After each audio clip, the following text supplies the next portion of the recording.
Lunch வந்துட்டு தேங்காய் சாப்பாடுக்கு தேங்காய் பால் எடுத்து வச்சுருக்கேன். புதினா சும்மா ஒரே ஒரு கொத்து போட்டிருக்கேன் சும்மா ஸ்மெல்லுக்கு. அப்புறம் இஞ்சி பூண்டு பேஸ்ட்டு சும்மா கொஞ்சம் அவங்க கையில் எடுத்து காமிக்கிருப்பாங்க சும்மா ஸ்மெல்லுக்கு.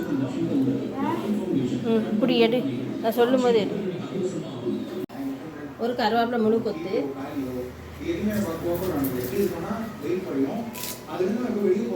அதே உள்ளே போட்டுக்கலாம். வெங்காயம் சும்மா ஒரு 5 சின்ன வெங்காயம் ஒரு சும்மா கொஞ்சமாக தட்டிக்கலாம். கொஞ்சம் தட்டி எடுத்துருக்கேன். தட்டி எடுத்து அதையும் போட்டுக்கலாம்.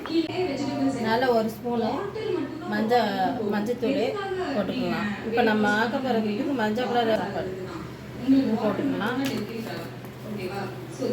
ஜீரகம் சோம்பு அது வந்து சும்மா இத்தனோடு மணத்துக்கு போட்டுக்கலாம்.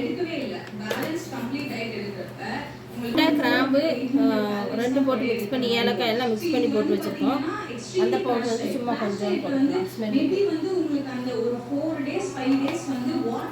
எடுத்துருக்கேன். 2 ஏலக்காய் போட்டுக்கலாம். இப்போ நம்ம சாப்பாடுக்கு தேவையான உப்பு நம்ம எவ்வளோ அரிசி போட்டிருக்கோமோ அந்த அளவுக்கு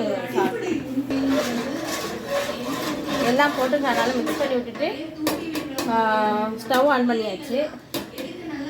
ஸ்டவ் ஆன் பண்ணதுக்கப்புறம் இது கொதிக்கிறே நம்ம அரிசி போட்டுறணுங்க. பாருங்கள், அரிசி ஊற வச்சுருக்கேன். இது என்னென்னா வந்துட்டு தனியாக நம்ம நார்மல் சாப்பாடு அரிசி இல்லை. இது வந்துட்டு அதாவது நம்ம தேங்காய் சாப்பாடு, நெய்ச்சோறு இதுக்கெல்லாம் போடுற அரிசி தான் வாங்கியிருக்கேன். ஊற போட்டுட்டேன். அதை வந்துட்டு நல்லா தண்ணி வடித்து இது கொதிக்கிறதுக்கு முன்னாடி போட்டுறணும்.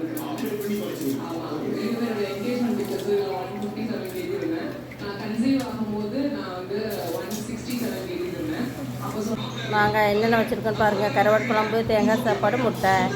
நாங்கள் சாப்பிட்லாம்.